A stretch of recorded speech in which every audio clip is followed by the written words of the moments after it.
Roval's a dangerous place. It's probably the biggest wild card. It's time to Roval!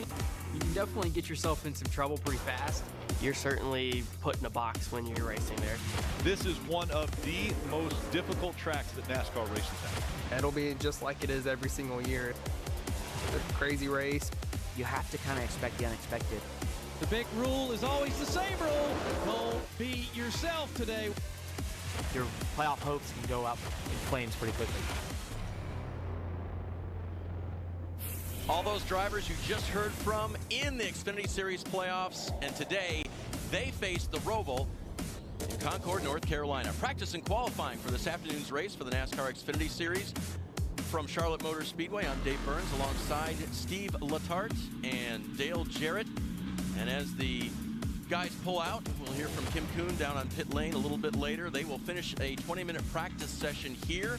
Have just a bit of a break before they go into qualifying mode in 2 groups. But right now, DJ, everybody on course for the first 20 minutes of the day. I think that's the key. You just said, reiterate that everybody is on here. This isn't split into A and B groups right here. It's go get what you can, as much as you can, and much as you want to be on track.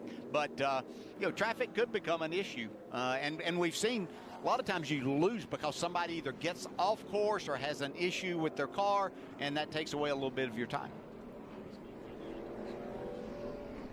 Steve, as a crew chief, you're going to tell your driver, please don't put dents in the car, but get everything you can out there between everyone who's going slow.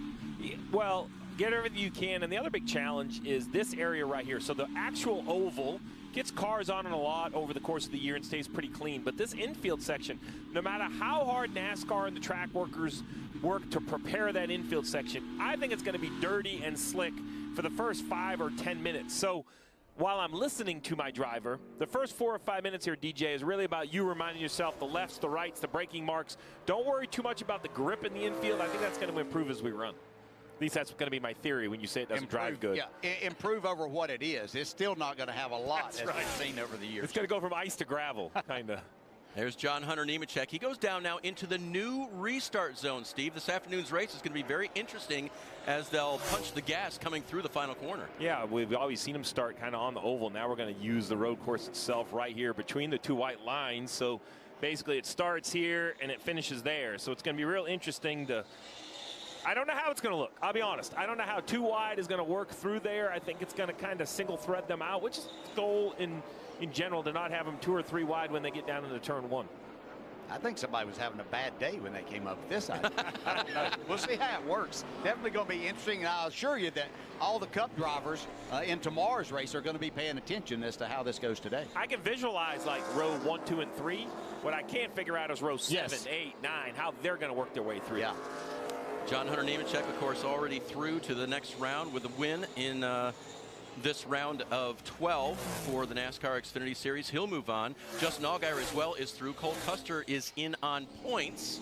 Those are the only 3 guaranteed right now. But those 3 guaranteed are still racing. So just a reminder of the rules, right?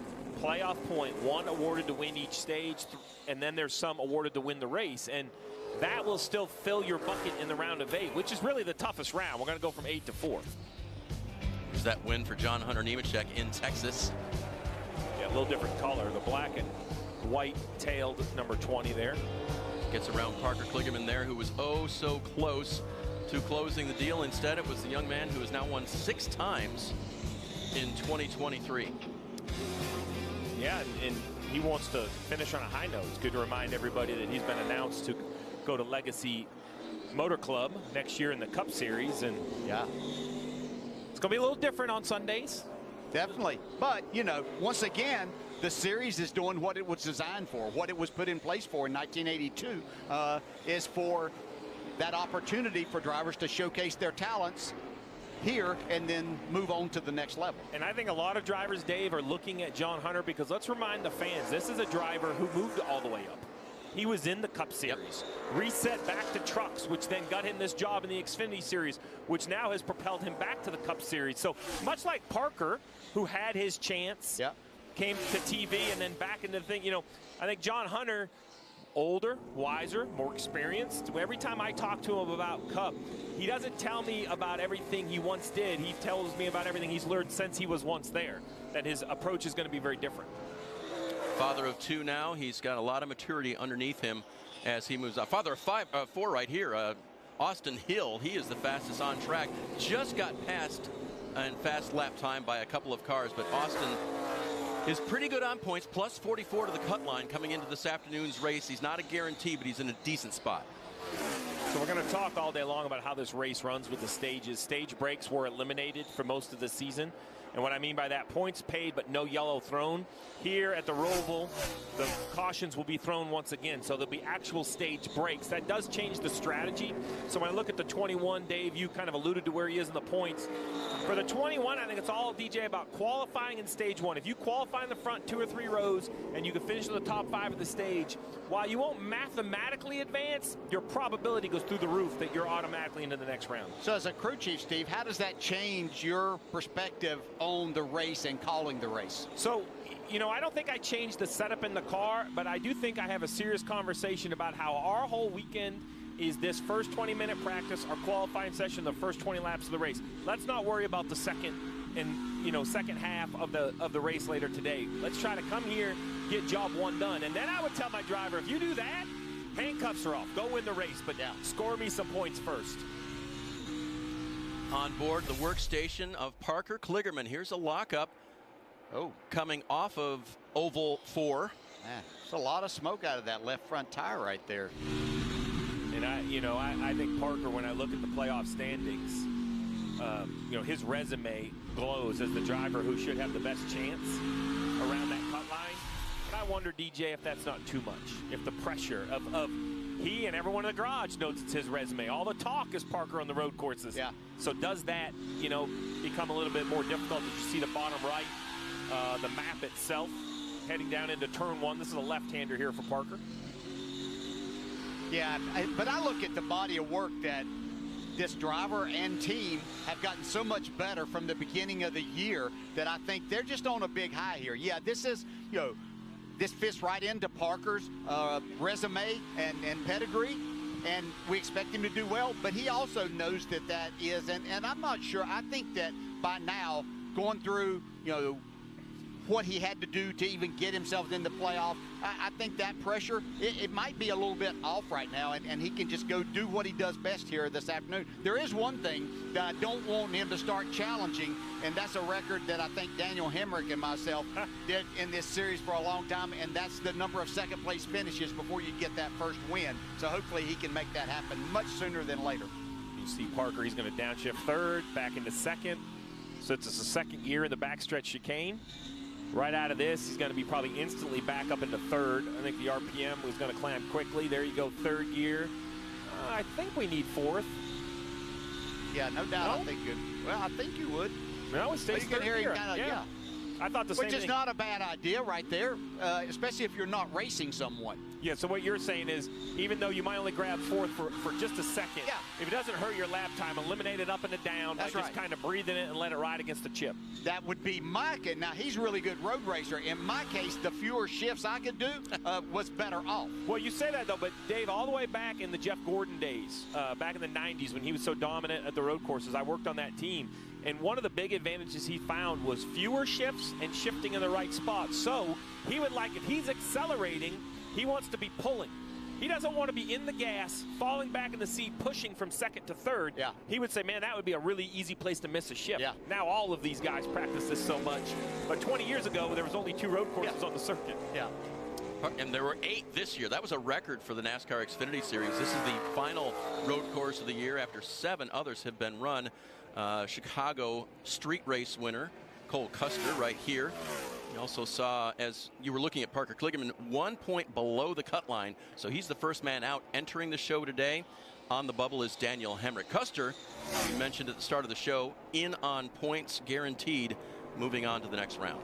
Is it just me, or is Justin Allgaier every single different type of track that we've been to over the last 15 weeks? I think it seems like a races that he's at the top of the board in practice. Yeah, Justin Allgaier is the Denny Hamlin of the Xfinity Series. Everywhere we go, Yeah. He's great, and much like Denny's still looking for that first championship, which I think shocks us all because he's so good at Phoenix. So it's going to be interesting. Custer, I spent some time with him. I actually saw him at Corey LaJoy has a charity kickball event this week, and he was kind enough to donate his time and come play on one of the teams and looked good on the kickball field. We talk a lot about his season. It was interesting as he kind of reflected on it. You know, it took him a little bit at the beginning of the year to just remind himself what the Xfinity car felt like, mostly the tire size, the thicker sidewall, and how it moves around.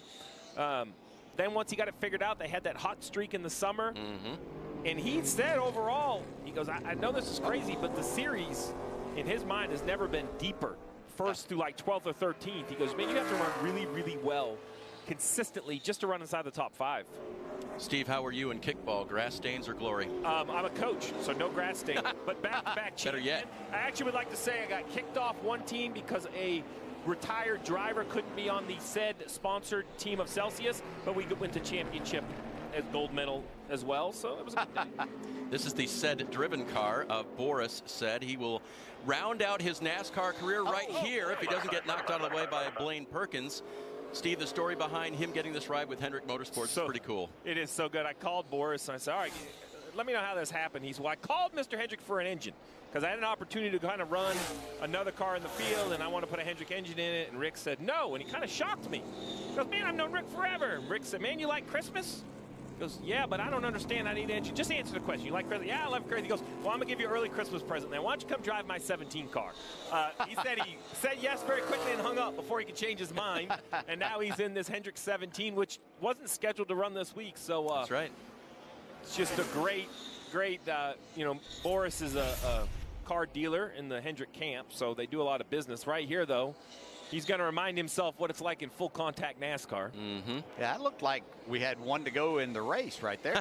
But well, Perkins thought he had room there, and unfortunately, Boris didn't get the word that he had a nose in. Boris did ask me, though, DJ, you'll appreciate this. He said, hey, there's only one class, right? Like, I don't get scored different at 61 years old. Like, is there like a Pro-Am class?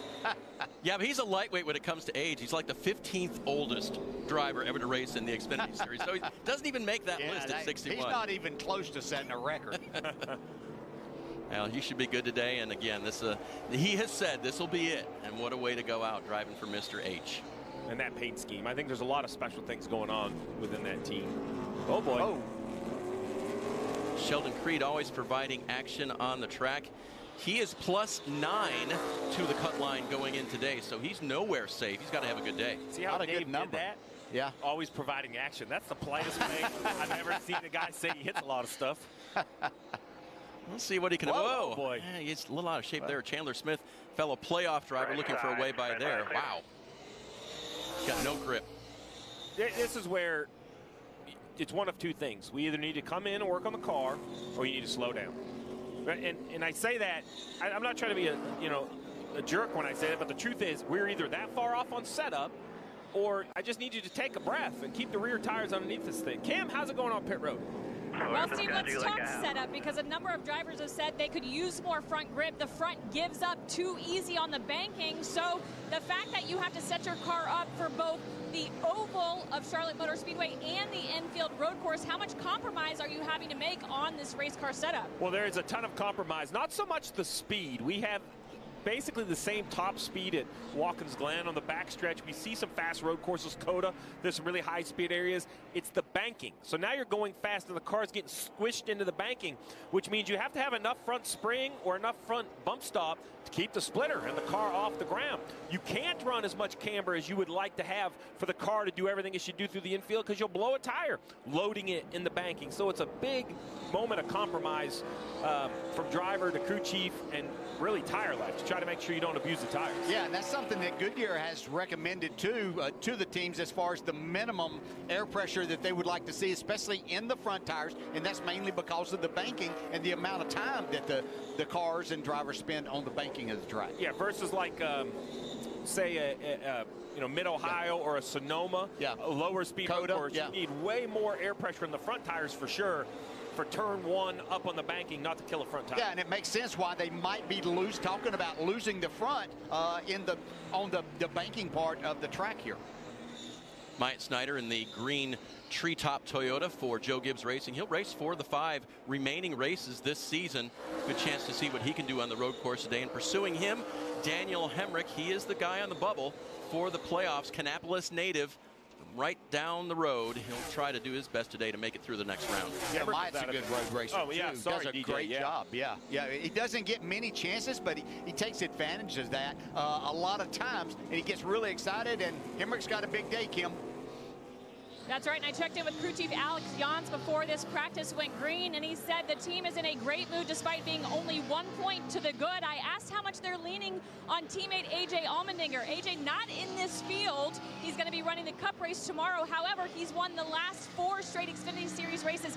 He told me that Daniel spent the entire day yesterday with AJ, picking his brain, asking him all sorts of questions about how to attack this racetrack. So leaning heavily on the 4 straight winner of the Charlotte Roval. Someone smoking out of the backstretch chicane. That is not good news for the driver of the 53. That is Connor Daly. Connor Daly, I saw him also at the kickball. Great attitude. Fine, but yeah, it's a bit weird. DJ, lots of smoke out the back. I don't want to say it, but remember those shifts we talked about? Yes, The ups exactly. and downs. Although that's in an area that I would imagine it would be a pretty straight shift, but that definitely looks like an engine issue unless it's just a line off. A line, yeah. Kim. And confirms that on the radio, missed a shift. No other issue there besides that. All right, so missed a shift. Where he was in the banking should have been either a second to third or a third to fourth. So you miss the upshift. You basically go to pull the car into gear. It doesn't get into gear. 2 things. It either doesn't get into gear, which normally doesn't break the engine. It just kind of revs a little bit.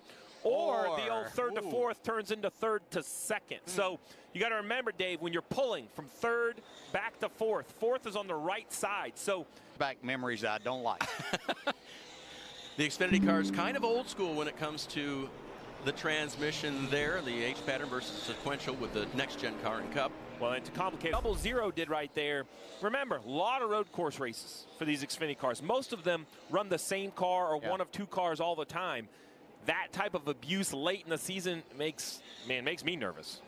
8 road courses in 2023. That's never been the case. Only 6 next year with the schedule changes just announced this week with all 3 national series. So that'll be a little bit of a breather if road courses are not your thing, DJ, but still quite a few. You better be good on them. Why did you go to me with road courses not your thing, Dave? I nodded a little. No offense taken, I'll assure you, though. I want to ask you as a driver, though, because it was. Back in our day, there was a couple of them. Yeah. And some excelled, some didn't, but everybody just kind of moved through them. Yeah. Now, if I look specifically in the playoffs, there's a couple road courses in the playoffs. Yeah. I think as a driver, DJ, just throwing your hands up and saying you're not good on them anymore is not going to be accepted by these owners. As a crew chief, I'm going to say, okay, that's fine, but what are we doing to get better? Yes. I got to make the car better, but you're going to have to look in the mirror and figure out what you have to do to get some more reps. Yeah, whatever it is, if it's more time on the sim is one thing, but the other side of it is where can you go get some on-track activity to make yourself better? Where can you get that help that you need that's going to make you better? So you have to do everything as a driver because there are so many opportunities. Sage Karam chasing Riley Herbst on track here. Herbst had an interesting weekend last week. The Xfinity Series was off. He had a Cup Series ride, guys, and boy, did he use it to almost perfection on the big track. Man, this was so much fun to watch him perform at this level against drivers that he's not accustomed to racing with all the time. But there was a lot of praise put his way after this race was over from drivers that ran good, drivers that won the race right here. The push that helped Ryan Blaney win this race right there was from Riley Herbst, and he had himself in a great spot. Yeah, it didn't turn out great because as he got through the trial, he got a little bump there, but he did a fantastic job in impressing people out there that are looking to who that next star might be that they can put in their Cup car. There better have been a gift basket. Something. Yeah, I said a little more than that, yeah. Here's the guy we talked about earlier, Justin Allgaier, so strong. There's the last 4 races. It's either been Nemechek or Allgaier in the win category, so he's hit the hot button at the right time. And I think that the big key when you talk about, hey, winning and advancing, if I'm Jim Pullman, the crew chief of this car, I'm not going to allow us to get into that mindset. I want us to attack every single race. I can't take a week off. Yeah. We had a week off. Last week we didn't race. That was the time to relax. Now we're back at the racetrack. Now I might not have prepared as much for the Roval as I would have for races for next round, but when we are here at Charlotte, we are here to win the Roval. We aren't changing our mindset. We're not it's kind of like match play golf. As soon as you think your opponent's out of play, they'll hold a chip or something, and next thing you know, you're eliminated. If I'm a crew chief of the 7, I'm pushing like we have to have a great day. Yeah, and this organization, I'm not just going to go with this race team right here, the 7 car. This organization realized that not quite halfway through the regular season that we lack speed. We're not in a competitive mode here. And Dale Jr. went in and changed that. I'm giving him credit. I don't know that he deserves there. We'll give him credit. Somebody has to, so why not be the owner of it? But they have made a big, huge turnaround. The speed that all of their cars have brought to the track since that have made them much more competitive and put them in a championship mode and that mindset that you have to have. Well, without getting too deep into it, Steve, there was a rule change. They had to learn how to make their cars fast again. They had the old way figured out. They had to work on this way. No, I agree, but I also think they looked at that for a lot of the reasons that they weren't fast enough. And I think that was true at some tracks, but not at not all tracks. And I do think the mindset has definitely shifted. And as we shift to qualifying, one thing to remind everyone is much like the restart zone, there's also a different line that we will use to time the cars in qualifying. This is the middle in the banking of NASCAR 3 and 4, the oval track. That white line is the alternate start-finish. It's purely there to allow guys to run less laps. You go out, you basically take the green there, you finish there, and you can come to pit road. So it can almost eliminate a lap on your tires, because if you are fortunate enough to advance, it'll be the same set of tires for the final round. So great cars hopefully will only run one-time lap. There's a lot for drivers to have to take in here today and think about instead of just going and driving. Oh, for sure. And we mentioned it before, 42 cars for 38 positions. So qualifying will be very, very important. Practice speeds may be an indicator. Justin Allgaier on the top. How about Alex LeBay? Every time we come to a road course, he seems to find something. Cole Custer, while he's 4th on the fast lap, I think in race trim, he looks like he has the best overall pace lap after lap. Both of Sam Hunt Racing's cars are in the top 10. And Sam Mayer from Junior Motorsports, he is 5th in single lap times, Kim. That's right, and comes into this elimination race minus 34. But the good news is you've won 2 of the last 3 road courses. However, this isn't the typical road course. So does being good at a road course automatically mean you're going to have strength here at the Roval? Yeah, I just have a lot of confidence going into these races, and I think that our cars are really good. Obviously, the 7 at the top of the board shows what this company has. So we just kind of got to do our job and do it right. We have one goal in mind, and that's the checker flag at the end of the day. And being top 5 in practice, going about 90%, I think that's pretty good. I think the car's as fast as Xfinity 10G. It's just a matter of keeping it clean at this hectic racetrack. What's the most challenging part about group qualifying? I think just making sure you don't get like someone on your toe. Like you want to be able to have a clean racetrack. So just having Kevin up on top of the box, or on top of the roof, I should say, make sure I get a clean race, clean track positions, should be all right. And finally, a couple of years ago, you did win at the Roval in Trans Am. Does a win in a different series here help your confidence level here this afternoon? Yeah, I think I just got everything going for me. Like, obviously having a win here already, having solid finishes here. Ran really well here in 2021 when we were not running for the points. So we're going to pretty much playing that same strategy. So we just got to go out there and do the same thing. Sounds like things are tracking in Sam's direction here today. Again, Sam 5th quick in single lap time, 2nd quick in 5 lap averages. So the one car showing very strong in the 20-minute practice session this morning. Also strong was the 91 car for DGM Racing, that of Alex LeBay, and Alex was 2nd quick. Still holds the best finish for this organization, 4th here at the Roval back in 2020. And just a little family business here. Help for Ian. It's a GoFundMe page that Mario wanted me to mention because Ian Landry is a personal friend of his and also a sometime team member. And after helping the group out in Sonoma earlier this year, got involved in a huge accident and is paralyzed. And so if you want to go check out Ian's stories, maybe help out, maybe send him a kind message on that page, they would sure appreciate it. And again, Alex LeBay in this car, 2nd quick in practice today. Now, also speaking of family, we know 3 weeks ago we lost a dear friend, Sherry Pollux. Her face and her legacy is all over the 24 car for Sam Hunt Racing today, and we thought you'd like to hear from her as well. I don't feel sad for my disease and what I have. I don't have any hard feelings towards the fact that I ended up with this disease, even though I know how deadly it is, and I live with it every day. I feel blessed that I got this disease because it put me in this position to help other people. And so what I tell myself every morning when I wake up on the days I don't feel good, or if I do get down about my disease, or those worries and fears always creep in of, you know, how long am I gonna make it past that 5-year mark? I think to myself, the only thing that I really care about in this life is the legacy that I leave behind. And for me, that legacy is going to be helping others. And there's no greater joy for me in life than giving back to other people. I hope one day when I'm not here that my legacy, not just through NASCAR, but just in my life, is that not only was I kind and gracious to other people, but that I, you know, I left a legacy of helping others and helping them through one of the hardest times in their lives. And I had people that did that for me when I was going through my battle, and I hope to be able to do the same thing for other people as they're going through theirs. So, yeah, there could be no greater legacy than giving back to me. Drivers, start your engine! Again, Sherry Pollux succumbed to complications from ovarian cancer 3 weeks ago.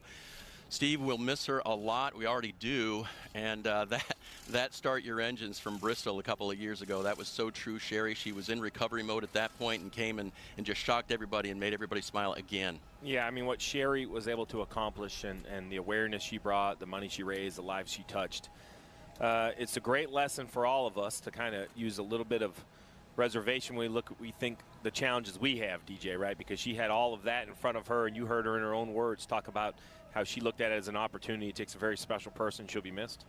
Yeah, she talked about her legacy and what she hoped it would be, and it's far more than even what she hoped. The people she touched, one of the kindest, strongest people I've ever known in my entire life.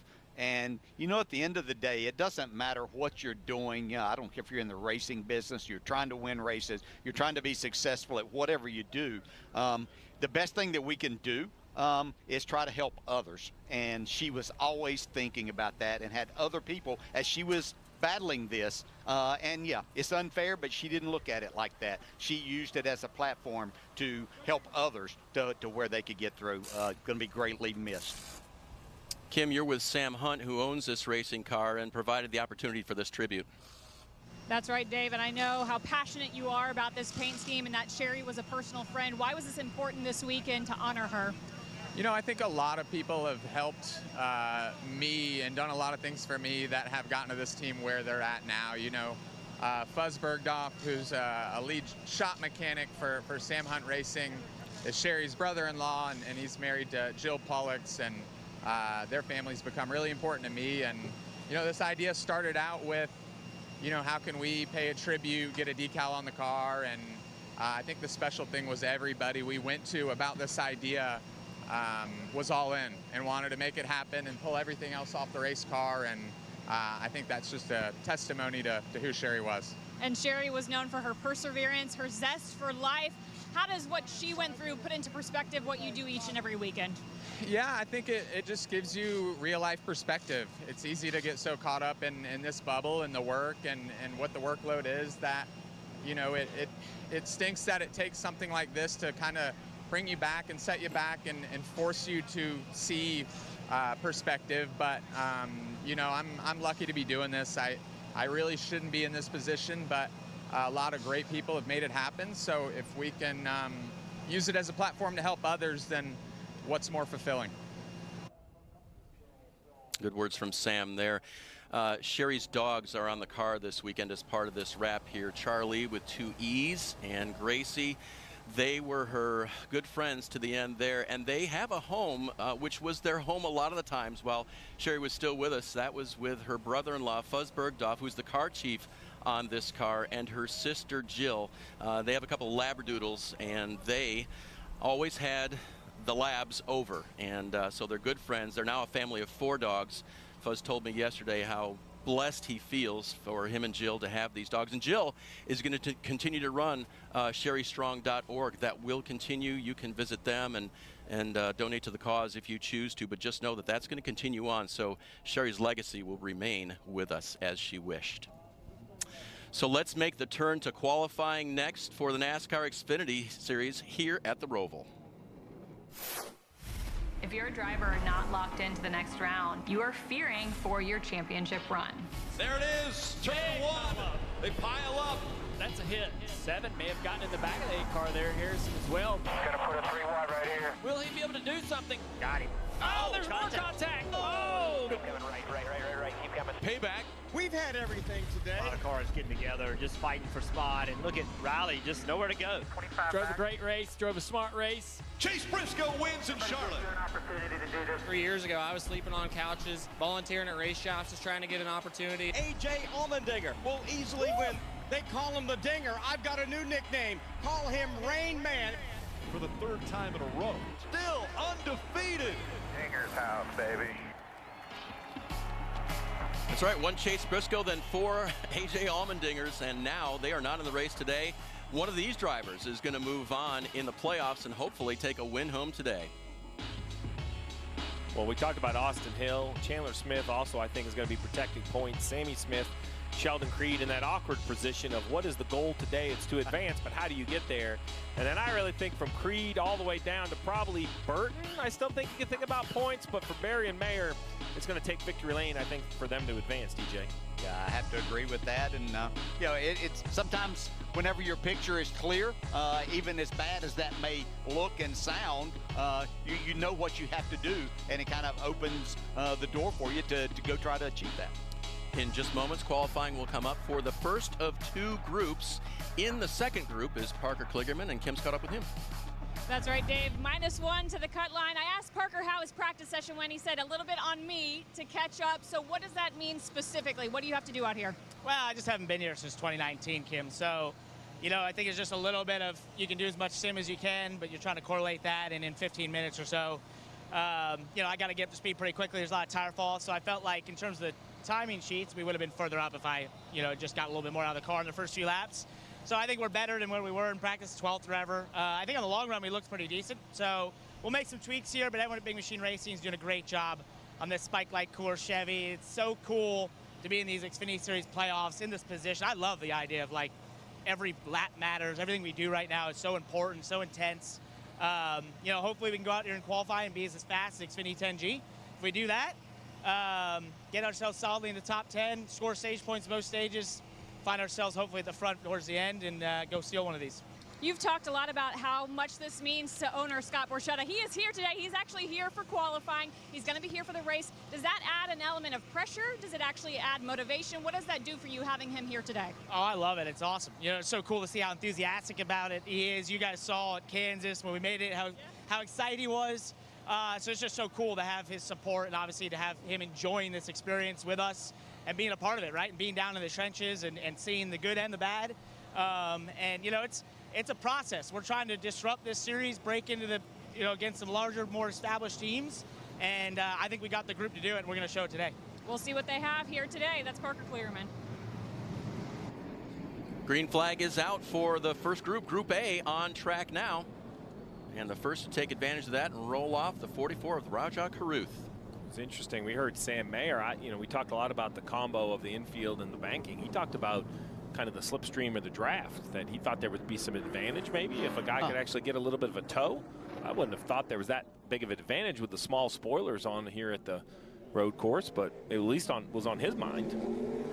Steve, they are exiting very slowly. Green flag is out, as I mentioned, so tire conservation to get around to the green flag? Yeah, but remember, the green flag doesn't start until almost the end of this first warm-up lap, so you want to take a little bit of time to get the tires up to temp. But it looks like the 20 of John Hunter Nemechek being pushed behind the wall. We'll have to get an update exactly what happens, but they will not qualify. Now, the good news is they've won and advanced. So while this brings the anxiety up for the challenge ahead of trying to win today's race, this just reminds everyone what a win did. That win at Texas will mean that you know, this is just a little bit of a hiccup, not an absolute panic moment, which would be the case if they weren't already into the next round. They're pretty relaxed down there. 54 playoff points heading into today's race. John Hunter told me yesterday, I want 7 more. That'd be a race win and sweeping the stages. It's going to be a little taller task now.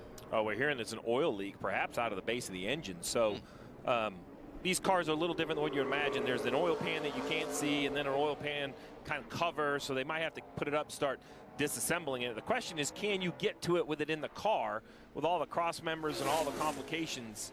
We'll have to see if they could get that repaired. I saw you checking your watch, DJ. It's going to be short. If they have to change the engine before the race, it's going to be a hustle. That's not something they practice as much as they used to. No, yeah, used to be in the Cup Series, you know, you would change engines. And during the race, going way back, you know, if you had an engine problem, you could do it during the race. They got where they could do it 15 or 20 minutes, which was incredible. But you know, these guys aren't prepared to do that, really. It's not something you expect to happen.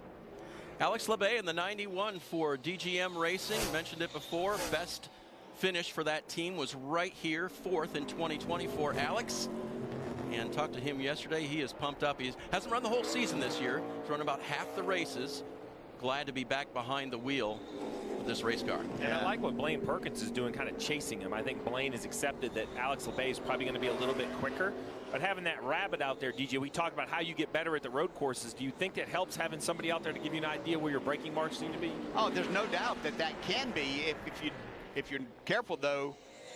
We saw him get his left side tires off in the grass there. So sometimes you get to focus on that so much that you forget about looking exactly where you need to be on the racing surface. And staying on there is, you know, obviously is the best thing that you can do for traction. 23-year-old Perkins back there in the yellow car only has 6 road courses to his credit in his career, so he's got some learning to do. It can also be a little bit difficult if you're trying to, you know, you see someone that's as good as Alex out there in doing this, and he starts pulling away from you. All of a sudden, you start pushing a little bit more and a little bit more. You find yourself making a mistake. That lap from Alex is top of the board, and Perkins jumps in there right behind him. Now almost a second off, but faster than Parsons and Raja on the 44. Now the 91 comes to pit road, but remember, he can continue to run. Unlike an oval track, one lap type situation, this is time. You can run as many laps as you want. Boris said in the 17 was 34th of the cars that took time, 42 of them in that opening session there. For Boris, and we mentioned 42 cars for 38 spots. You know, he's going to have to find his way in on time. And we mean by that the cars that don't run full time, have fewer attempts, are needing to out-qualify several. It's a little bit complicated, but we will let you know by the end of qualifying where things stand. 4 are going to have to go home. Coming to the green. We see the 17 slow on the apron, which is interesting.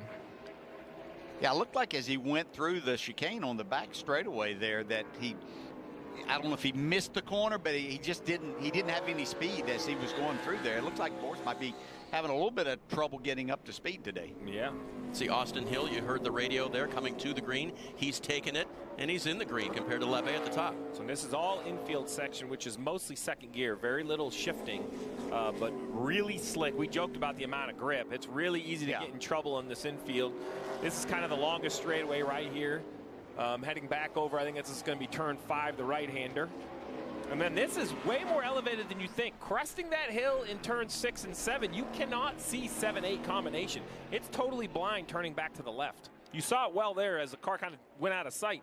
That's going down. I didn't know there was elevation at Charlotte until they put a road course. Yeah, exactly. Had no idea through the years. Now, I go all the way back to where there used to be a pond out here in the middle of the infield. Kyle Petty and I used to spend time there as our dads was racing around here. But, yeah, goes back a long way. That goes way back. Nice reference to Charlotte Motor Speedway, one of the innovators in racing through the NASCAR years. They've done a lot of firsts here, and the Roval was just another iteration of that. You hear him hitting the chip there. So I saw Parsons do this. So remember, this is kind of interesting. The start-finish line's in the middle of that corner. So for a normal lap, when you leave the backstretch chicane, you climb the banking, and you kind of keep climbing the banking because it allows you to enter the front stretch chicane with a good angle. But because you're only running to that line in the middle of 3 and 4, they actually enter the chicane and run the apron as long as they can just to shorten the racetrack, make the most direct route.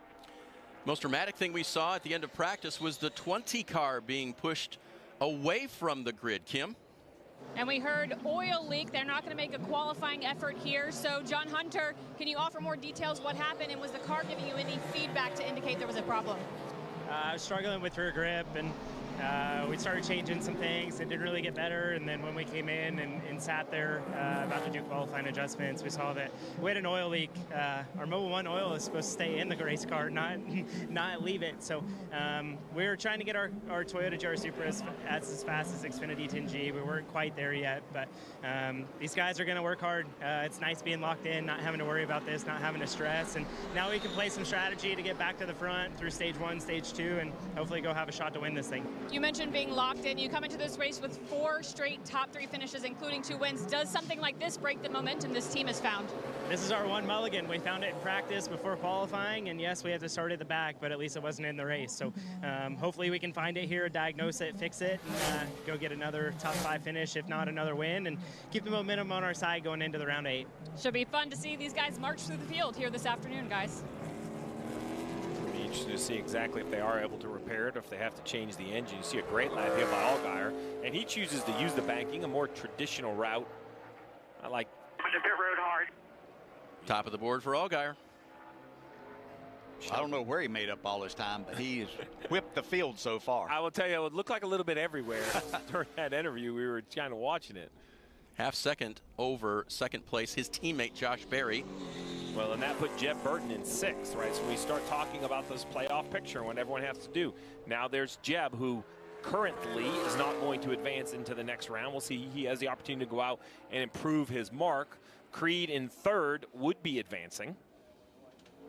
5 from this group, 5 from the next group, 10 to race for pole position following the first 2 rounds here. Chandler Smith is also trying to figure out a little bit, just looking for speed. You see it's kind of everywhere. The car doesn't look out of shape, not making any big mistakes, which I almost can appreciate this. You know, Chandler will be the first guy to say, hey, I'm not going to be the best road courser out here, but I'm going to come give it my best. Don't have us start 35th. Like, just run the lap that you can run, that the car can run. With 6 minutes, get this lap in the book and go run another lap and see if you can improve, but at least get one kind of set. Yeah, I think just a solid day is all that they're looking for. You know, this isn't a time that need to be spectacular. Let's wait till next week let's make it through this round, go to Las Vegas next week where we know that he's very capable of running up front and challenging for a win. Chandler starts today plus 32 to the cut line, so it's a decent place to be. Right there, it's 7th, right? Yeah. So to your plus 32, we're going to start hopefully inside the top 20 when we look at both rounds kind of get pushed together. Connor Daly, the car was not destroyed. Great news. And he's going to lay down a lap here in the 53 car. Well, if that was a missed shift, then that's the quickest repair I've ever seen. It had to be more to it than that. I mean, because you can't, if it was a missed shift and a broken engine or a valve spring, the car couldn't be repaired. So something else must have been the issue. Had to be a line like you were talking about, I believe. I'm going to take back then that we said he missed a shift. We'll take that back off the driver. Second start of the year, Indianapolis Road Course was his first. Actually, his first and only career start in the NASCAR Xfinity Series. And the name you don't see on the pylon on the left side is Boris Said, because he's currently 21st.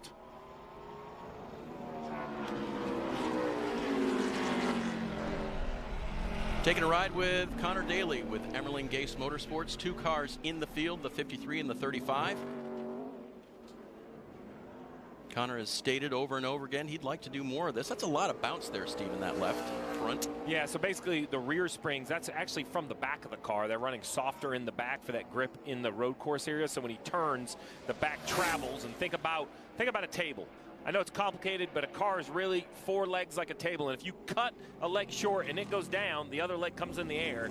And that's what you're seeing right there. The left rear is the short leg, and the right front keeps flying in the air.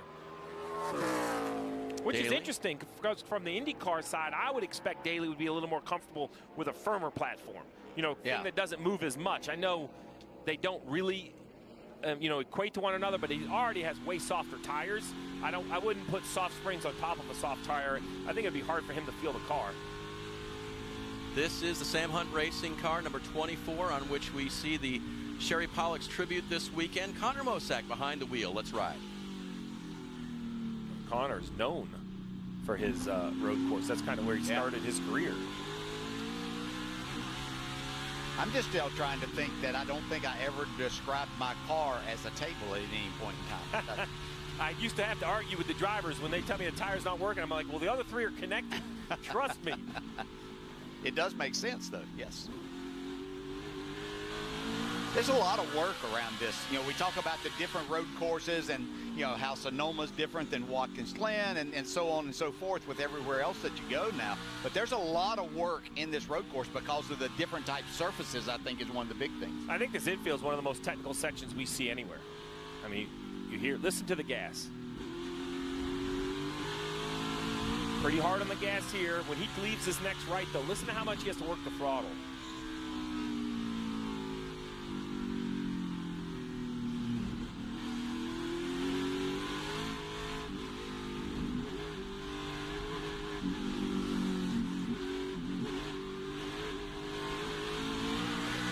Just, there's a lot of feel there. There's really no right or wrong way. It's how are you going to get through there? And what we see in the race here is not a lot of passing on the infield because I'm faster than you. It's a lot of I pester you, DJ, until you finally make a mistake. Right, yes. A couple of top 10s for Connor this year on the road courses, an 8th at Portland, and a strong 5th at Watkins Glen International. What did he do? Oh, so close, 7th. He's going to keep going, though, on the racetrack. I don't know if he'll go faster or not. Here's that 17 of Boris Said, currently 21st out of 21, so he's going to have to find a little bit of something. And we talk about a short practice for a driver who hasn't been in a car in quite some time. This is a lot to ask in a short practice. I mean, you see it right there, 7/10 of a second in the front stretch chicane alone. Boris, 61 years young, has raced just about everything around the world. Got his start back here in NASCAR. And Steve, back when he started, when he started back in NASCAR, taught a lot of drivers what to do. Was very free with the information in the early days and helped a lot of guys get faster. And what you're seeing here is not a knock on Boris Said at 61 years old. What this is a compliment to the depth of the field, because there was a time in NASCAR where Boris could get in with no practice and easily be mid-pack, and the more practice, the faster he would become. But seeing him currently over 3 seconds off just shows you how good, back to our original conversation, all these drivers, road courses are not just two blips on the radar in the circuit anymore. This is part of NASCAR racing, and you have to get it figured out.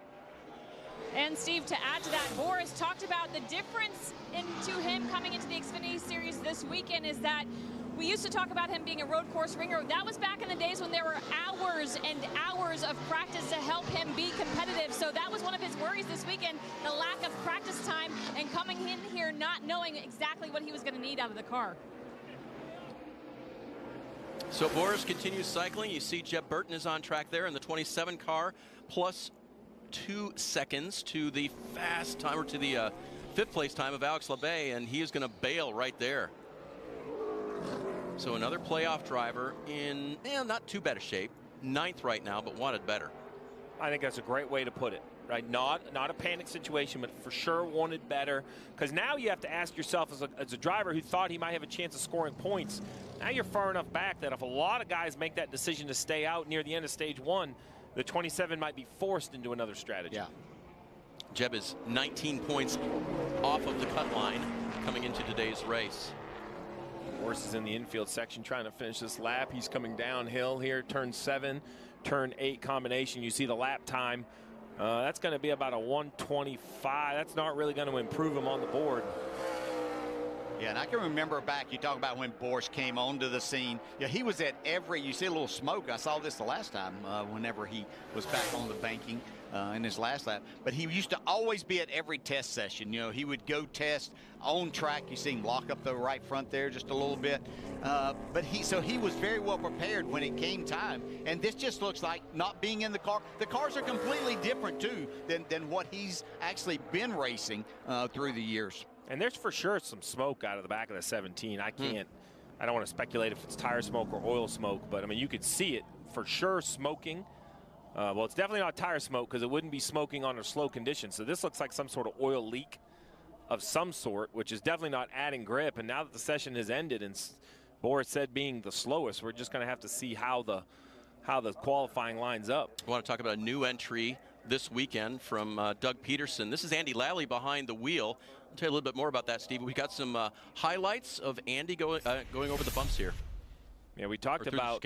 Yeah, so the blue curbing is just, we call them the turtles. They're gigantic, and you see why they're there. They're really trying to force the drivers to run the track as designed. Now, Watkins Glen, they're much lower.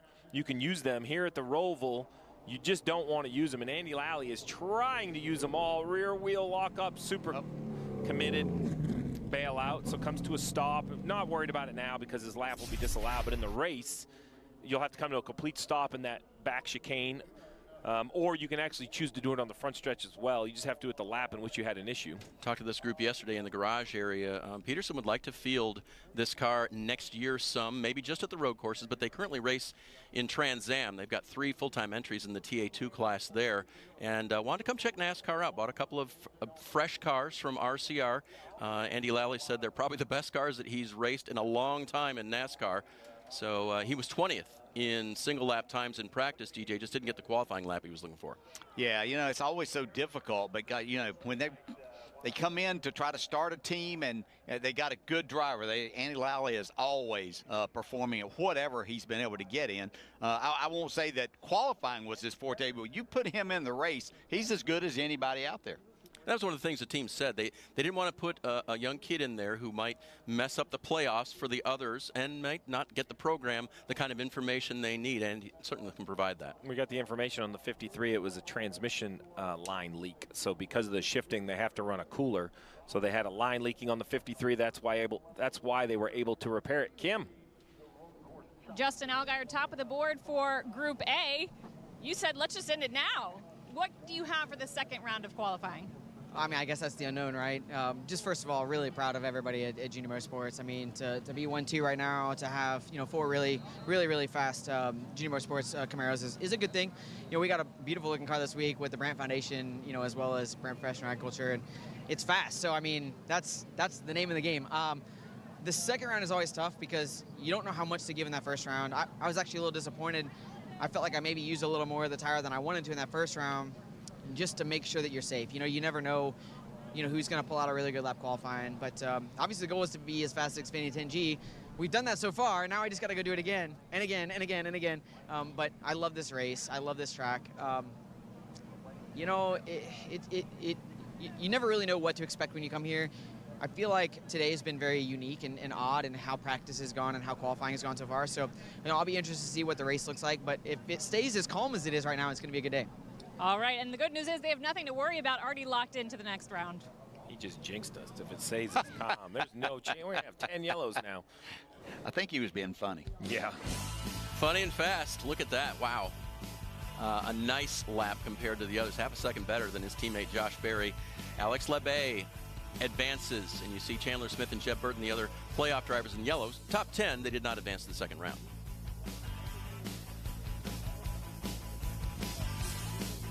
And Junior Motorsports will be represented in Group B as well. Sam Mayer among them.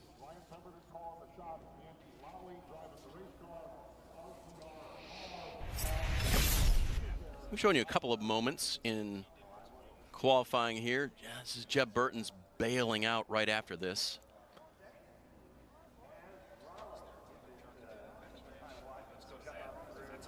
So I don't know if he might have found some. How about that, Steve? I think what happened is we saw the smoke out of the back of the 17. Yeah. And I think he put some fluid on the racetrack because now we're seeing some speedy drive being put down. The 27 was one of the next cars through. So this is one of the struggles to group qualifying, right, is single car. They would probably throw in the yellow after a car smoked, check the track. But with the group out there together, that's just part of it. People can pull debris up there. People can put fluid down. So we'll get Kim to go tell Jeb. It's not as bad as he thinks. There was a little bit of fluid back there that they're cleaning up. But here's the issue as the second group gets ready to come out. Nobody wants to be the first ones out there. They're going to try to clean this up. But I'm sorry. You do not want to be that person or that group that goes out there to try to clean this off. Congrats, DJ. You're going to get 3 or 4 minutes off. We're going to watch 4 or 5 cars before we decide about going out there. Let's talk about track cleanup. Steve, the material they're putting down is to soak things up. Then, of course, the vacuum sweeper truck takes it away, but it's still not grippy when they get out there. No, it's going to be dusty and dirty. And, you know, in the race, it's not a big issue because 38 cars through there really one time will rubber this right in. But in qualifying, you know, you're not going to get 38 cars through it until 7 or 8 minutes into this. So, you know, it just takes a long time to get back to full grip. In your street car, you would drive right over it. It would feel totally fine.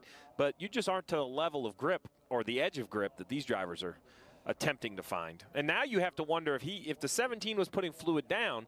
We talked a lot about Boris and his experience in the race car, but I think it's a little unfair to judge what he had for speed, because if there was enough fluid coming out of his car that had to be cleaned up, depending on where it was coming out. Now, if it was out of the rear end, probably not on his rear tires, but anything forward of the rear end is going under his own rear tires, making driving this car even more difficult. And this goes back to a driver without a lot of experience, because someone like John Hunter could say, hey, we have an issue. This thing has less grip than I've ever felt in my life. Poor Boris said he doesn't know what is an acceptable amount. I'm sure he's questioning his own ability, where he is, you know, experience-wise compared to these other guys, and now you have to wonder how much of it was induced by the mechanical issue. This afternoon, the NASCAR Xfinity teams will take to the track for 250K. Yeah, so here's a look at the 17 going through there. It's hard to really see much. Got her pretty sideways right there. Well, he's definitely, you know, he's struggling with rear grip. There's no doubt. Yeah, you can see a little bit of that smoke trailing behind the car. Never good.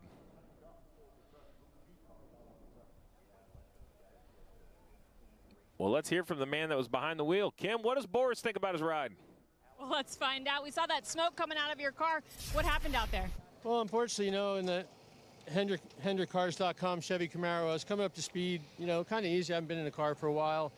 And the first practice, we had a mechanical in the rear end. And, you know, the way things are now, so close, you have to have the car ready to go out, you know, right when it's things. So you only had about 12 minutes, so we couldn't quite fix it. So I went out and just got a lap in. Then the boys did the best job they could fixing it and did a good job. But it's not quite 100%, but I'm disappointed. I mean, Rick Hendrick gave me an unbelievable opportunity in this HendrickCars.com Chevy Camaro, and, you know, it was going to be my last race and having fun, and, you know, unfortunately, it just didn't work out for me. I mean, you know, stuff happens in racing. That's all you can do about it. But, you know, hopefully all the fans and my 10,000 teammates at Hendrick Automotive will still cheer for us and still go on the website if you ever want to buy a car, and hopefully I get a chance to hopefully make the race maybe, but it doesn't look good. What was the biggest surprise during practice in terms of the track and what you were dealing with out there? Well, it's funny. I've never been to this track. I've been to every track in the world. And so, you know, I was just kind of coming up to speed, you know, because I didn't want to make a mistake because you don't have that much time. And I thought things were okay. We're going to make a few handling changes and tighten it up for me. And I felt confident I'd be able to go a lot faster. But unfortunately, I didn't get the chance. And, you know, that's how it goes in racing. But, you know, being 61 and getting the opportunity to do this, you know, I had my Monster Energy this morning. I still feel like a 30-year-old. So it's still, even running last is still fun, but it's disappointing because I have such a great car. So a Monster Energy for breakfast for Boris. Do you follow that diet, Steve? No, that one, I mean, I'll take a good cup of coffee, but that's a little aggressive for me. You know, I like Boris. I hate that this happened because he has been great for NASCAR and racing. Remember the Said Heads used to wear the wigs and come cheer him on at Watkins Glen. And when I talked to him this morning, he was just enthusiastic about having this opportunity. And I would have been okay if he just wasn't fast enough. But you hate that the opportunity to prove his, you know, talent and his ability was kind of taken away from him. But you saw the interview. This is a guy that's seen a lot of ups and downs. He's seen the highest of highs, the lowest of lows, and he just said, DJ, you know, hey, that's racing, right? Yeah. So, yeah. I'm still trying to get past the fact that you trying to put across that a cup of coffee. Well, that's a cup every 15 minutes, maybe, you know, or something like that. Steve's coffee equals 1 Monster Energy by the time it's over. Fair. Right? Oh, That's gosh. fair. And you can just see the kind of the smoke, that little bit of haze behind the rear tire. I mean, that is just, you know, that's what happens. It takes away grip. And he said they found this issue in practice, which was also the issue because that's, you know, took away practice time. Yeah.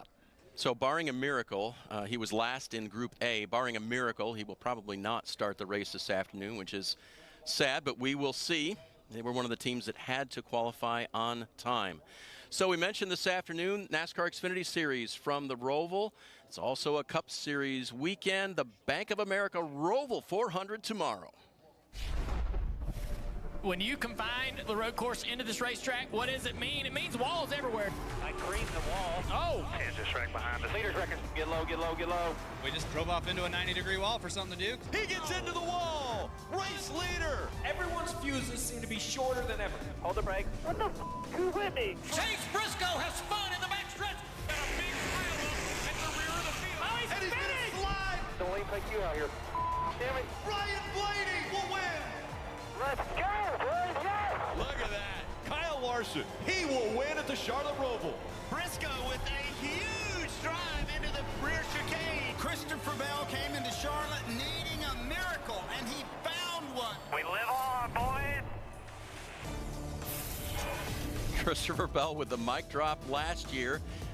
Not quite in the same position this year. Got a little cushion, plus 22 to the cut line here. A couple of guys already locked in, DJ. Yeah, but there are others that are in the position Christopher Bell was last year, and can they make that miracle happen tomorrow? It's going to be just an exciting race. A lot of people, a lot of agendas. You know, we look at these 12 right here, and that's who we're thinking about because we want to see the 8. We know 2 that are going to transfer. Who are the other 6 that are going to join them? But there's so many others in this field tomorrow that a race win would be huge to them. Yeah, they don't care about the playoffs and these drivers. Yeah, they understand what's going on, but a victory would be exceptional to them to be able to go grab that. And you can start with Chase Elliott, who's been outstanding here, but this year hasn't been what he was looking for. But tomorrow could ease a lot of the pain of what 2023 has brought. We expect the Roval to deliver again. Here's how you can tune in and make sure you catch every lap tomorrow and today, of course. Practice and qualifying coming up at noon on the NBC Sports app. It'll conclude on the USA Network starting at 12:30. And then, of course, the playoff race this afternoon for the Xfinity Series. That's at 3 on NBC and Peacock. And then tomorrow, all NBC. Countdown to Green, 2 p.m., followed by the playoff race. Kim is standing by with Andy Lally. I am, so let's find out what he thought about his qualifying effort. That was a tough one. I got to give a big thanks to Doug Peterson and all the guys that have been hustling on this. But it's my first time in an Xfinity car since I was here last year, and we just struggled to drive off. So I know we're in a danger zone right now. I'd hate that for Doug not to be able to make his first race in the debut with the 3dimensional.com car here. But yeah, I'm racking my brain trying to figure it out. This is a tricky place, low grip. You're taking a heavy, high CG, high horsepower car into a really tight section of road course. And I think the biggest thing we need is drive off. And we could use a little, everybody's going to be understeering here a little bit. But, man, this is going to be a tough 20 minutes here waiting it out. I know Mr. Pemberton, Mr. Houston, Mr. Peterson, Chris, and the guys here that have been hustling on this. Man, I'm going to be crossing my fingers here. You mentioned it being a tricky course. All 23 of your Xfinity Series starts have come on road courses, including 2 at the Roval. What kind of skill set does this track necessitate? You've got to be really quick with giving feedback to your crew because this is not, you don't take your Watkins Glen or your Indianapolis setup here. You know, this is quite a different struggle because it's such a tight radius corner and it's such a difficult thing here.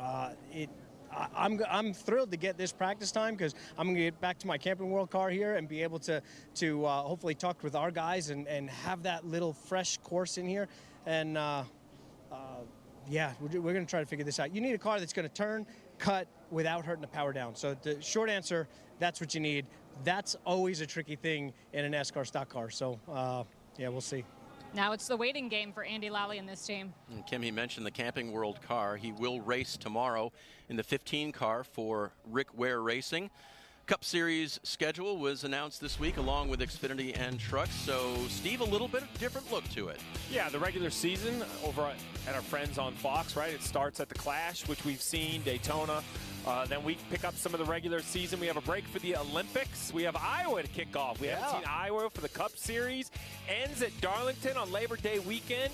And then we head into the round of 16, DJ. Oh, my. Yes, we do. Atlanta, which has become a drafting track. We know that handling's becoming an issue, but you can see a lot of the schedule as we get in the latter half of the playoffs, a lot of the same things that you will see this year as we wrap this up. But interesting schedule. Hey, I'm just going to go ahead and tell you, I will appreciate and encourage all the fans to go to Atlanta and watch that race. I'm going to watch it from my sofa. I like warm weather, and you don't know what you might get down there. It's definitely not going to help grip. Yeah. This isn't going to help grip no, either. It isn't. We had showed the backstretch chicane, but I believe what's happened is a little bit of oil everywhere. I've seen it dumped on the banking, some places in the infield. So remember everything that we heard Andy Lally talking about for grip and turn and acceleration? It's going to do all that worse in the current situation. Now, the track workers are doing a great job, but I mean, there's only so much you can do. They're going to try to put this speedy dry down and then broom it in, but you see the kind of the haze that leaves on the racetrack. Oh.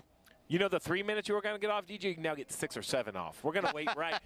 Now, the bad news is you're only going to get 1 or 2 laps to get this figured out. Yep. I'm sorry. We're going to wait to the end. Yep. Well, and Justin Allgaier's fast time in the first group there, that may be the fastest time of the day we see. Oh, by far. Yeah. I think it will be, no doubt. So this is actually good news, though, for Chandler Smith and Jeb Burton, because let's talk about how this works. The top 5 from Group 1, the top 5 from Group 2 will run to set the top 10. Everyone who didn't advance gets dumped back into a bucket. And their lap times aren't compared just to their groups. They're compared to everyone. Yep. So for Chandler Smith and Jeb Burton, who are 8th and 9th respectively in their group, if this second group has playoff cars that struggle, they might start behind those. So for everyone's unfortunate situation, somebody else gets the right side. Yeah, it's not just inside and outside lane right here. Yes. Kim, Alex Lebay transferred. Right, he did, 5th on the charts, and when I asked him how he felt, he said he was disappointed. He wanted to be closer to his practice time. You were 2nd on the board for practice, so what can you do differently in the second round of qualifying to get you closer to where you want to be? Just try to attack a little harder. I really wanted to get a clean lap in. I felt like it was really solid. I didn't think Justin was going to put me 9/10, but we'll try to get a little bit more out of it in the second round. At least we got a shot at it, so really happy, guys. It's the first time I run this exact car, so it's a really good race car, and I hope we can compete for the win here this afternoon. We always look to you to be competitive at the road courses, but this is a cutoff race in the playoffs. So how respectfully do you have to race the other drivers who are going after a title? Oh, for sure, it's going to be a little different, and there's some guys that have that really got to win the race, so I feel like they're probably going to be a little bit more desesperated. So we're just going to try to do our little thing, try to stay out front and stay out of the mess, and be there at the end. We'll see what Alex can do in the second round of qualifying. NASCAR Pinty's champion from St. Albert, Quebec. Glad that he is in the race this afternoon. We'll see how he does. He's going to study the notes. You were like the old Actor announcer there, American Canadian Tour. That's where I grew up, the late model American Canadian Tour. You had the accent down, Dave. You'd have been good. I try my best. I like it. Oh, by the way, Steve, kickball Thursday? Thursday night at the Kannapolis Cannonballers Stadium. You see Hemrick was out there. Burton and Kyle Petty were coaches. I was a coach of the championship Celsius team there. There's a little 00, just a little bit of a strut. You know, I was also had to play catcher. You see me back there working hard. Parker was in it. This might be the big, that was Anthony Alfredo, Parker Kligerman. I think Parker overdrove turn 1, and then had to come out for injury, which put in Carson Hocevar. I think that was strategy. But in the end, Team Celsius with the aforementioned Corey LaJoie was the championship, and they raised a lot of money for the Rowan Cabarrus YMCA and Samaritan's Feet, a charity that is very near and dear to Corey LaJoie, providing shoes. It was a great job. It was super well organized, and I have to really applaud the entire garage area. We're talking, and I'm going to leave people out, but Ryan Blaney was there. I talked about Hocevar. Parker was there. Stenhouse was there. I mean, so many people come out, and that is really just a NASCAR. He also has some great comedians, some great influencers, some people I didn't know, and I met this one gentleman. He was on my team, so what do you do? I'm a podcaster. So I went home, and my daughter was like, he was on your team. He has 2 million Instagram followers. So it was just a great event, a great time, and if you are in town for the races, the Cannonballers Stadium in Kannapolis. DJ, you watch a lot of baseball with your son. You ever been to that stadium? It's a nice stadium. Yeah, and they nice. built that after my son Zach had gone through there with the team he played. So, but I understand it's just phenomenal. So applaud them and everybody for going out there. You know, we used to have a softball game back in the day. Earnhardt would play. I'm talking Dale Sr. would come play in the. So it was interesting to get people in another environment, but a lot of fun for a great cause. And I'm going to tell you, had to give my team a little pep talk because they were trying to hurt each other, you know. And I'm like, guys, injuries are going to be no. The other thing is Zane Smith. I like my man Zane, but you'd be amazed how little sports race car drivers watch. We had to go over base running rules. When the ball goes in the air, less than 2 outs, you're going to stay on the base. You can't run. So. No kickball for DJ, but a couple of weeks ago got to throw out the first pitch and do some BP with the Diamondbacks, DJ. Yeah, so this started out throwing out the first pitch, and then they talked to me about would I take batting practice, and I'm like, you know, I haven't done this in a long time. At 66 years old, this was a lot different than the last time I did it at about 45 or 46. And but at least the catcher did not have to move with the throw there. They wouldn't let me get back on the mound. I was going to throw him my fastball, and I did, which is about 40 miles an hour. So that's the high hard They were one all anymore, great. huh? Hey, the D-backs made it through the first round of the playoffs. Now they play again today, albeit they have to play the Dodgers, tall order. But you know, they played well against the Dodgers, so it's kind of fun living in Arizona now. You know, it's great and a lot of excitement around them. Well done for sure. Waiting for Group B in qualifying to roll off for the NASCAR Xfinity Series. The cleanup continues from fluid laid down on the track all over the track. So we have Allgaier sitting here. He was fastest. Barry, Creed, Austin Hill. They're feeling good about their laps. They're just waiting for the final round. Custer, Mayer, Hemrick, Sammy Smith. Nemechek has yet to run, but he won't run. They went to the garage. I'm listing the playoff drivers. And Parker Kligerman, the other playoff driver who's yet to get a qualifying attempt in. So they're going to be in the second round here. Extended track cleanup, though, Dave, for sure. Well, and that has changed things, Steve. NASCAR has looked at that, and they said with the time added to do all of that, they're not going to have a final round. So this is going to be it. Group B goes out now in these conditions, which we said are not optimal, and their times are going to have to stand against Group A. This is why I came to TV for moments like this, because at this point I'd be mad and losing my mind and probably invited to the truck and reminded that it's a great job to have. I say that because, you know, these guys are not going to get the same track that the first group had. Now, I do believe it will be okay for the last 3 or 4 minutes, but if it's me, I am waiting as long as I can to go out there and run a lap. But it's scary because then if you have an issue or we see a yellow flag, your lap may not count. But I think Kim has caught up with one of the playoff drivers who ran in the first round. Down here chatting with Jeb Burton. I know not the qualifying lap you wanted. What happened out there? Describe the track conditions. The first lap was probably a bigger moment than the second lap. I got really loose. And the two right-handers over there before you get on the track, but wasn't a bad lap for us. We picked up the next time. I got really loose over there in the chicane. Thought maybe I broke something in the front end or something, but I guess you told me some oil was down or something. So just ready for today. We got our work cut out for us. We dug ourselves in a little hole, unfortunately, but the Fly Alliance Career Tank Lines car looks awesome, and I feel like we gained a lot there, so excited for today. Got a lot of supporters coming, and no matter what happens today, our team has done a really good job all year. We're a little team, and we've done a lot with a little, and I feel like we get better every week. So just proud of them and excited for today, and we'll see what happens. You'll start outside the top 10, obviously, but now that we see stage cautions back, how will that benefit you guys and what you need to do here this afternoon? For sure. I think I was talking to some people this morning, and I think we need to do whatever they do, we need to do the opposite.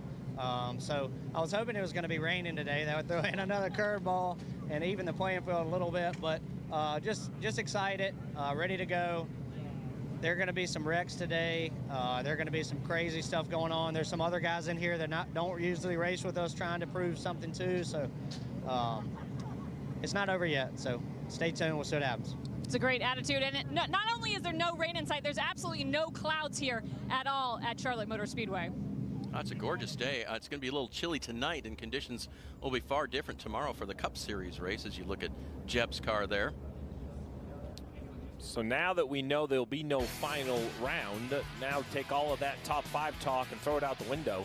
Now it's just a comparison. Everybody gets blended together. So currently, Justin Allgaier is a provisional pole sitter until we see more cars go on the racetrack. Josh Berry's sitting second, Creed third, Hill fourth. We'll see if anybody in this second round can best these lap times. I don't think the track is heating up very much. It's just a question of how well the oil dry got cleaned up and how long the drivers in the second round are willing to wait. Well, if the pole trophy meant that you need to engrave a name, I think the guy could go on and start his work. Because I'm going to give Justin Allgaier the pole for this race. I just don't see how somebody goes out. Yeah, Allgaier said he wished that it was over when Kim was talking. It is. He laid down a lap. I'm not sure it was going to be bested anyway. Because it's just phenomenal, but I think it's going to be even more difficult now with the circumstances. And now if you're those, I'm sorry, David, those other drivers like a Sammy Smith or a Kligerman, you know that, you know, anytime you improve, you're going to continue to move up, even if you're in the top 5, which is a little different. You wonder about like Alex Labay. He only ran 1 lap and he's sitting 5th. You know, did he have the ability to go out and go faster? I don't think he had 9/10 of a second to get to Justin Allgaier. That would have been a stretch. But, you know, he's only a 10th off Austin Hill. He's 3/10 off Sheldon Creed. You know, they didn't go run another run expecting to have a second round. Kaz Grala, fast in practice, is in this group. Cole Custer, Sam Mayer, Justin's teammate. They've got a shot. So let's just talk about the why, because, okay, so we have an Xfinity Series race later today on NBC. There's very little gap between Cup practice qualifying situation, which goes right up against the Xfinity Series race. This track cleanup has taken so much time. You know, as we talk about the schedule, you just talked about it, Dave, right? Filling up a day for the race fan to come out to the track, to buy a ticket, to have a full entertainment day. That's the idea, but the problem with those, we see this at New Hampshire, places that run a lot of races. If you get a little delay, you have to start cutting corners. NASCAR, this is in the entry blank. They have the ability to go to 1 round. You know, all of these things are built in for just such an occasion. Doesn't make crew chiefs any happier, though, does it? Doesn't make them any happier, but I will say that I'm a true believer that if you run for the whole year, sometimes you're at the right side, sometimes you're at the wrong side of these breaks. And I'm thankful they told them now and not after qualifying. So, I think this group that's going out on a dirtier track, because listen, the clock's counting down. So it's easy to say wait. But at some point, DJ, I know you're not sitting in that car feeling any good about your lap. You want to get out there and do it. You're probably antsy to get on the racetrack. Well, there's not too many out here that are antsy to get on the track. No, until you see that smoke. This is, you know, if you remember back to the first session as we started qualifying and that clock had started, we saw a lot of cars, probably at least 15 of the cars that were out there. I think I'm counting maybe 3 that are out here right now. I'll give you 2. Preston Pardus is on the track in the 50 car, sometime competitor for his own home team that owns that car. That is Devin Jones, trying to make his first start in the series in the 74 for. Maybe that was somebody driving through the infield that I saw. That well, Alex Gwinnett was trying. They're trying to help clean off the track. He went to the end of pit road and just stopped. Alex Gwinnett in the 35. He'll be out shortly, we believe. But yeah, this is Preston Pardus time. Preston, his dad was a ARCA and Xfinity Series driver, Dan, and of course Preston has made his way through the MX-5 ranks, the Mazda MX-5 series in IMSA, which is a great racing series. They're so fun to watch, aren't they, Dave? Like every race is a speedway race, even on a road course. So that's where Preston kind of got his chops, and now has made a bunch of starts here in the NASCAR Xfinity Series and trying to show up well here on the oval. He says, I'll go out. I'll dust it off for you guys. You mentioned this will be attempted to be his 5th start of the season. He's from Florida.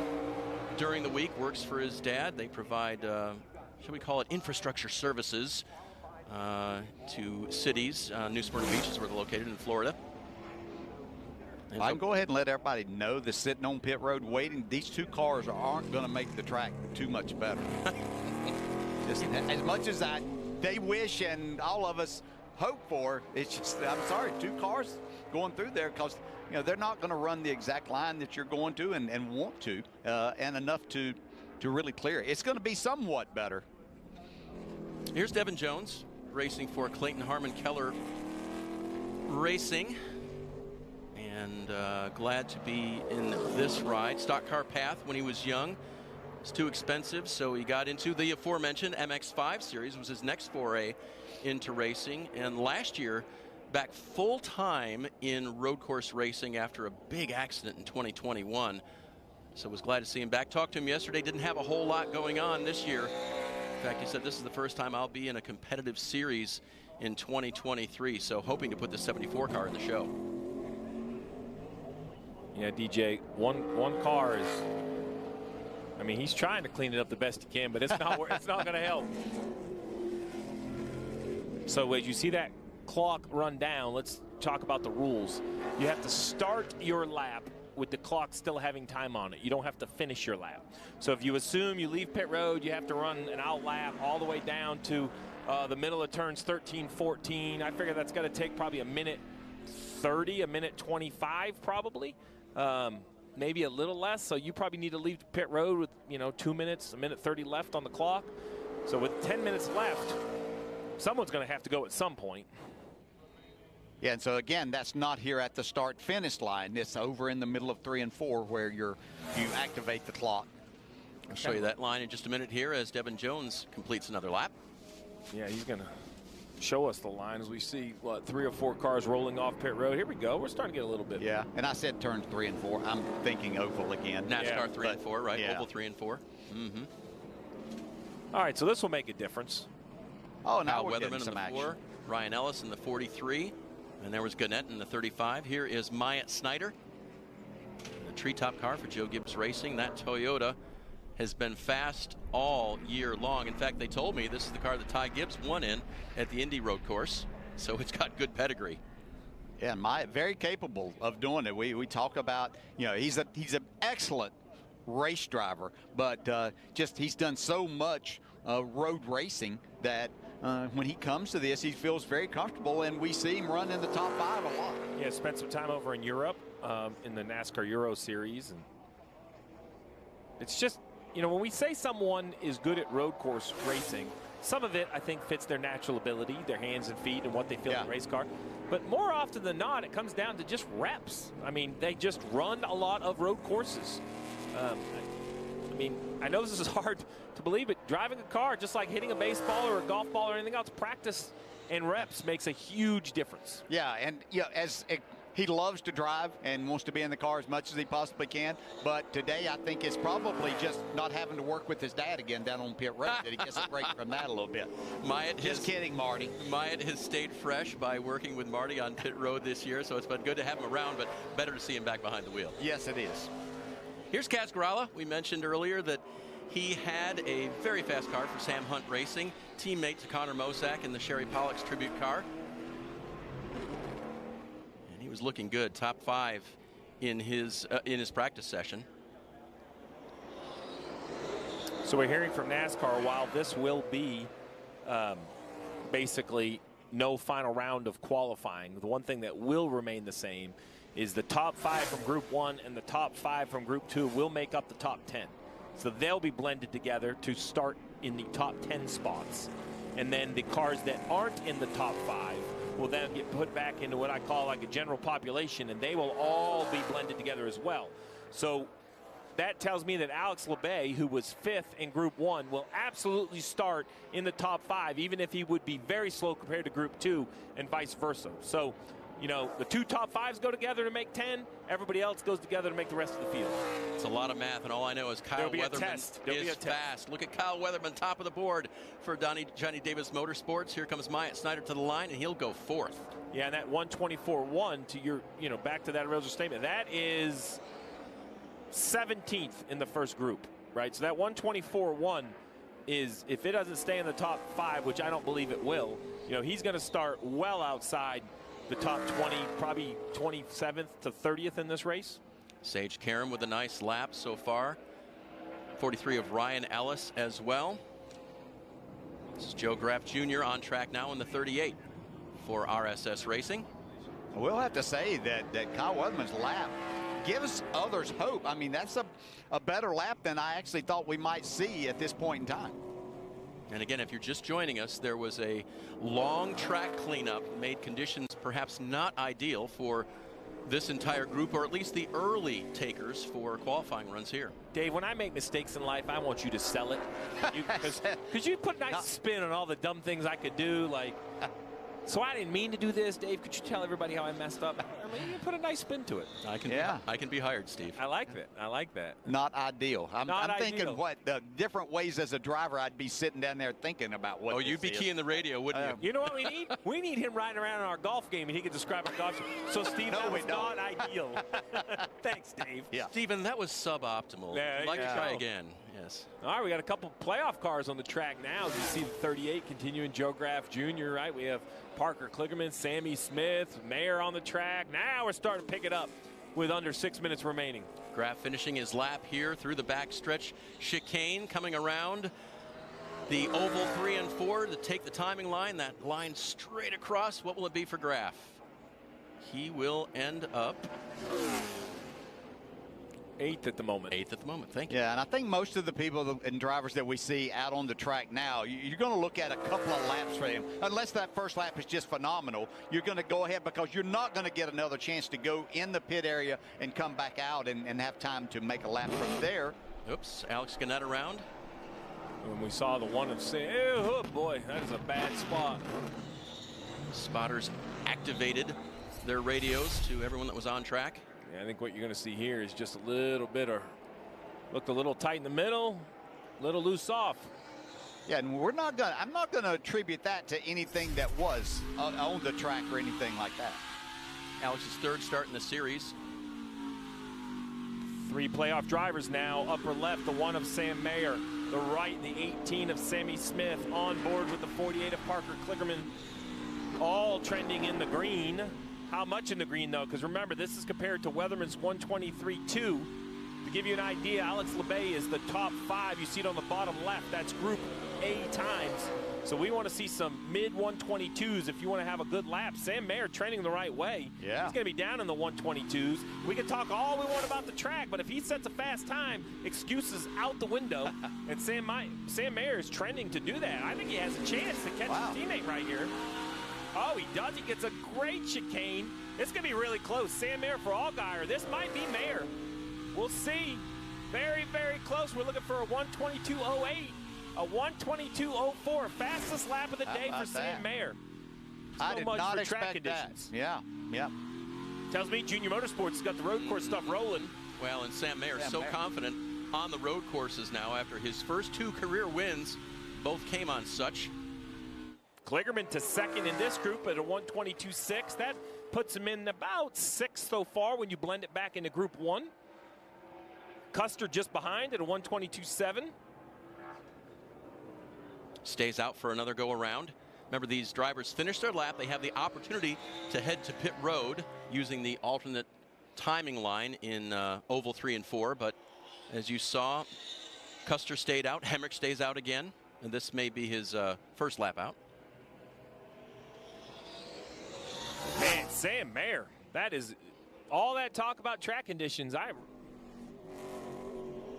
That's impressive.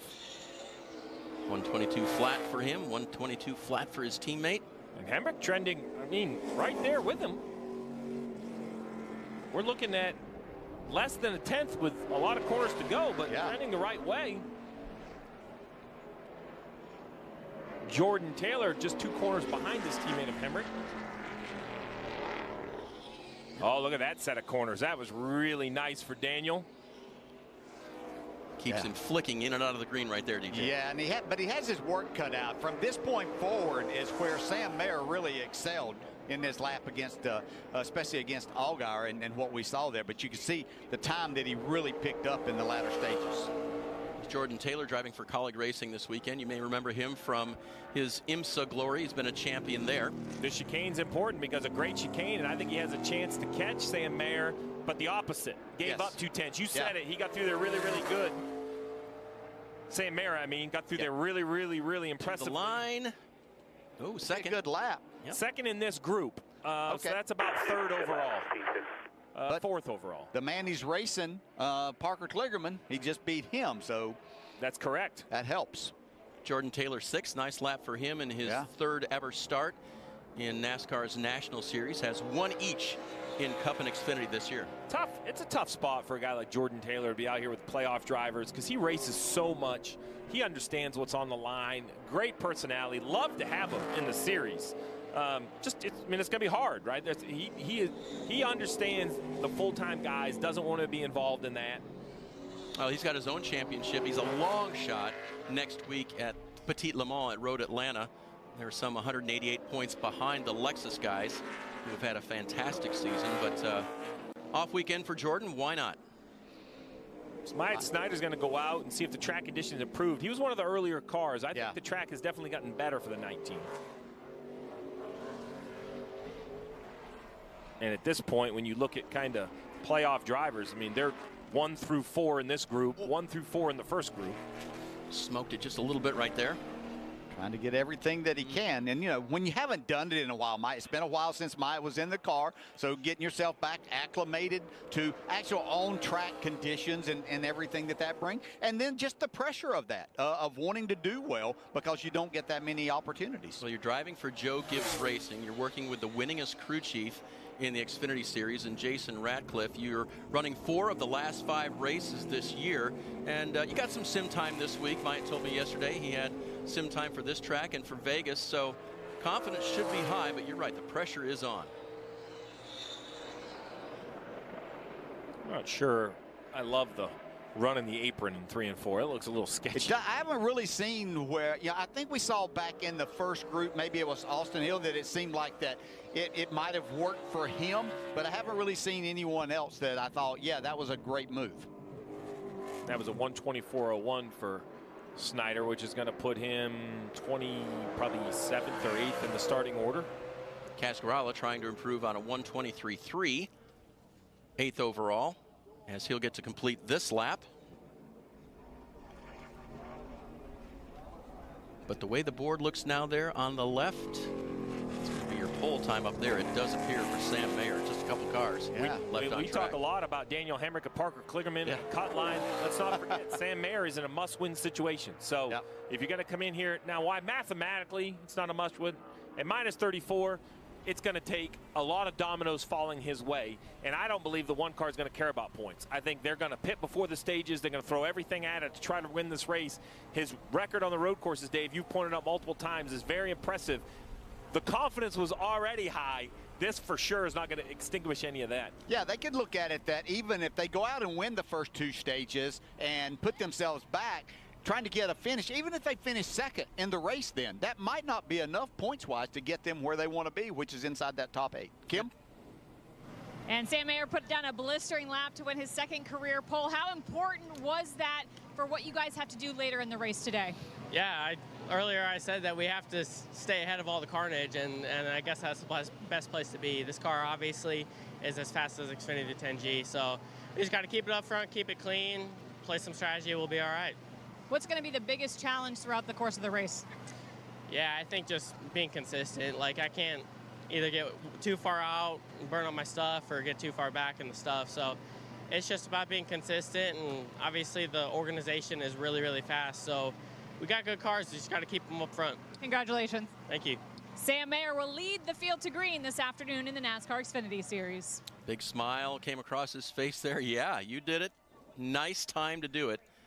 As we've mentioned a couple of times, must-win situation. So the top 10 looks, Steve. Well, the top 10 is going to be full of playoff drivers. You see them 1 through 8, all playoff drivers. Riley Herbst is going to be a year we wish he could have back because he's acting like a playoff driver in 9th. And how about Alex LeBay in 10th, DJ? Pretty impressive. Very impressive to do that and come out here and, I think that it shows, though, just how much these playoff drivers, how much it means and the job they knew that they had ahead of them and what to do, and no one more important than Sam Mayer right there. And if you thought this was chaos, just wait for later, Dave. This was nothing. You mean how we talked in the booth? Is that what you're talking about, the chaos here? Well, a little bit of chaos everywhere. You know, the chaos kind of follows me around. The Roval will deliver again this afternoon, but coming up next, you will find Cup Series practice and qualifying. That'll be noon Eastern on the NBC Sports app. They'll wrap it up on USA. And then 3 o'clock this afternoon, yes, this Xfinity Series cut-off race from right here at the Roval. And tomorrow, 2 o'clock on NBC, Countdown to Green. Little banging, little bouncing. but they got it through. And with a little shortened qualifying format, Sam Mayer is on pole for this afternoon's race here at Charlotte. Thanks for joining us, everyone. We'll see you next time.